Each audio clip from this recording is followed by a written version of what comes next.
Hello students, आप सबको पता है बोर्ड एग्जामिनेशन आ रहे हैं। तो मैं आपको यहाँ पे ओमा शीट जो बहुत इम्पॉर्टेंट है वो फिल करना बता रही हूँ, क्योंकि बच्चे इसी में गलतियाँ करते हैं। तो कैसे फिल करना है, आप प्लीज़ बहुत इंस्ट्रक्शंस को बहुत अच्छे से समझिएगा। कोई भी प्रॉब्लम होती है आप पूछ सकते हैं, बट प्रॉपरली चीज़ों को समझ के ही तभी भरिएगा ओमा शीट। आपको ये जो ऑप्शंस दिखा रही हूँ जिसमें सारी चीज़ें फिल है, ये आपकी फिल होके आएंगी। आपको यहाँ पे कुछ भी नहीं करना है, सीबीएसई की तरफ से पूरा फिलअप हो के आएगा। इसके बाद यहाँ ये ऑप्शन पड़ता है क्वेश्चन पेपर कोड। यहाँ पे क्वेश्चन पेपर कोड आपका जो सीबीएसई की तरफ से पेपर के ऊपर जो लिखा होगा वो यहाँ आपको फिल करना पड़ेगा। जैसे कि मैं मान लेती हूँ कोड लिखा है 301, तो आप यहाँ पे 301 लिखेंगे।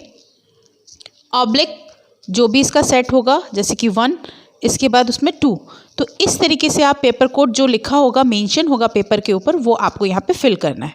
ओके, अब आते हैं नेक्स्ट। ये तो पार्ट ए हमारा एंट्रीज का हो गया, जिसमें आपको कुछ नहीं करना है। इसके बाद रिस्पॉन्सेज, जहाँ आपको क्वेश्चन के आंसर देने हैं। आपको पता है ABC, जैसे क्वेश्चन नंबर 1 है उसके ऑप्शंस दिए हैं ABCD। ठीक है, आपको जैसे मार्क किया, आपका बी ऑप्शन करेक्ट था, आपने इसको सर्कल कर लिया।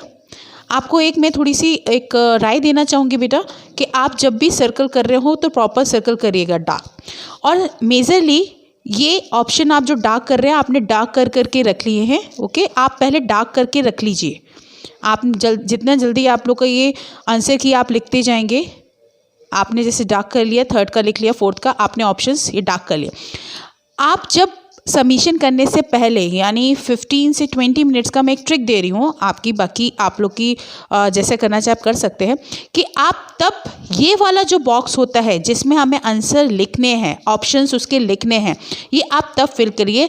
विदिन 20 मिनट्स इसके लिए काफ़ी होता है ये जो आप भर रहे हैं उस टाइम ड्यूरेशन के बाद।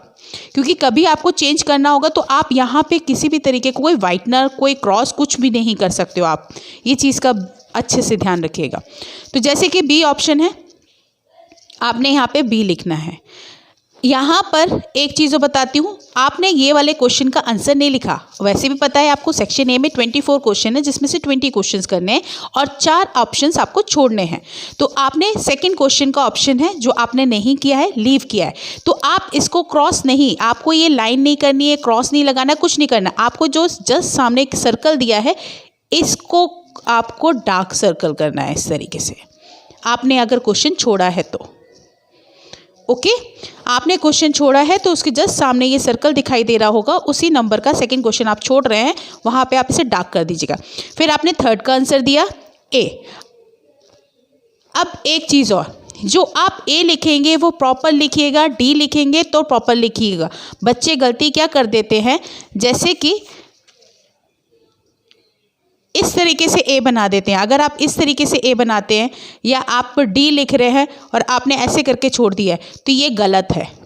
तो ये चीज़ मत करिएगा। प्रॉपरली ए है तो ए लिखिएगा, प्रॉपरली डी है तो डी लिखिएगा। तो ये चीज़ थोड़ा सा अच्छे से ध्यान रखिएगा। अब इसके बाद आपने क्वेश्चन नंबर 4 छोड़ा, जो आपको नहीं आता। सेम चीज़ इसके जस्ट सामने ये सर्कल दिया है, ये आपको मेंशन करना है, इस तरीके से डार्क कर देना है आपको। ओके, नेक्स्ट आपने 5th का आंसर दिया है बी, आपने यहाँ पर प्रॉपरली बी लिख दिया है। तो इस तरीके से जो आप डार्क यहाँ पे करेंगे वो चीज़ यहाँ मेंशन होना चाहिए। अगर आपने इसको बी पे भी सर्कल कर दिया, यहाँ पे सी पे भी सर्कल कर दिया, राइट, आपने दोनों पे कर दिया। अब आपके हिसाब से आंसर था सी, आपको याद आया एकदम से सी, तो यहाँ पर आपका जो कंफर्म हो वही आंसर आप यहाँ मेंशन करिएगा, सी। तो जो फाइनल हम मानेंगे वो इस वाले आंसर को माना जाएगा।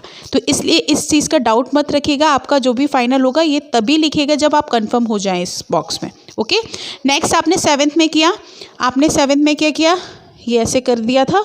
इसके बाद ऑप्शन आपको लगा सी, तो आपने यहाँ कर दिया सी पे, फिर आपने यहाँ पर लिख दिया ए, तो ये गलत माना जाएगा। ओके, आपने ए पे डॉट कर दिया, सी पे डार्क सर्कल किया और ऑप्शन ए लिखा। ऑप्शन ए इसका करेक्ट नहीं था, आपने यहाँ पे करेक्ट किया है, लेकिन ये करेक्ट नहीं माना जाएगा क्योंकि यहाँ पे नहीं लिखा है, तो ये आपका गलत हो जाएगा। ठीक है, तो ये कुछ वेज हैं जिससे आपको ये चीज़ें समझनी है कैसे आपको करना है। तो करेक्ट मेथड अगर बात किया जाए तो हमारा करेक्ट मेथड ये था फिल करने का। दूसरा हमारा करेक्ट मेथड ये भी था जिसमें आपने छोड़ा, यहाँ सर्कल किया। तीसरा करेक्ट मेथड हमारा ये भी था।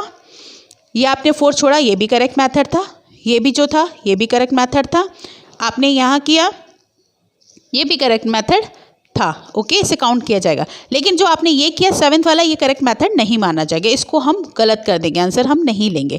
तो ये चीज़ थोड़ा सा अच्छे से ध्यान रखिएगा बच्चों, क्योंकि बहुत ज़रूरी है। ओमार शीट के जो फाइनल हम नंबर्स देंगे या फाइनली जो भी रिस्पॉन्सेज माने जाएंगे वो ये बॉक्सेस के माने जाएंगे, ओके। तो जो भी इन बॉक्सेस में आप जो लिखें वो प्रॉपर लिखिएगा।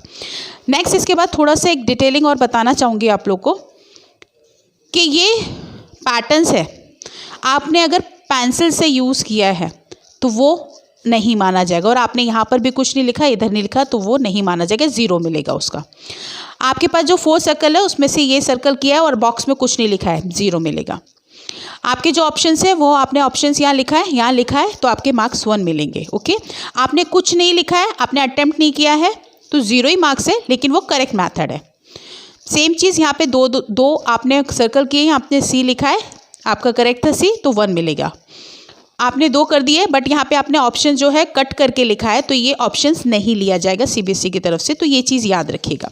नेक्स्ट इसके बाद 7th मेथड में अगर आपने यहाँ पे सर्कल किया है बी को और यहाँ बी लिखा है, तो इसका 1 मिलेगा, करेक्ट मेथड है। दोनों ऑप्शन कर दिए, सी यहाँ पे लिख दिया है, करेक्ट ऑप्शन है।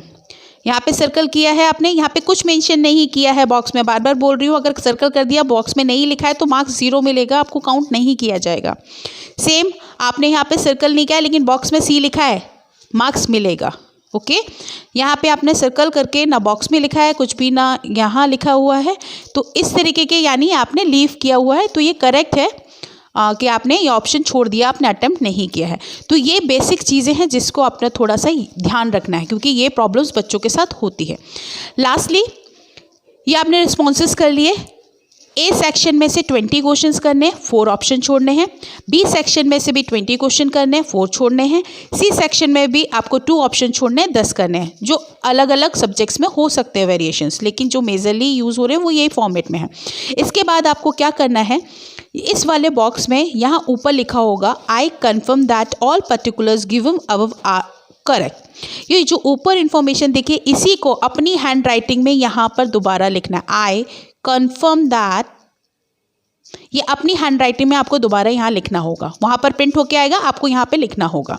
इसके बाद आपको यहाँ पे अपने सिग्नेचर मानने होंगे, ठीक है, कैंडिडेट सिग्नेचर होंगे ओमार शीट में। तो ये पूरा तरीका सही तरीका है ओमार शीट फिल करने का। अगर फिर भी कोई डाउट आता है तो आप मुझसे पूछ सकते हैं। प्लीज़ केयरफुली रीड करके अच्छे से करिएगा। Best of luck for the examination.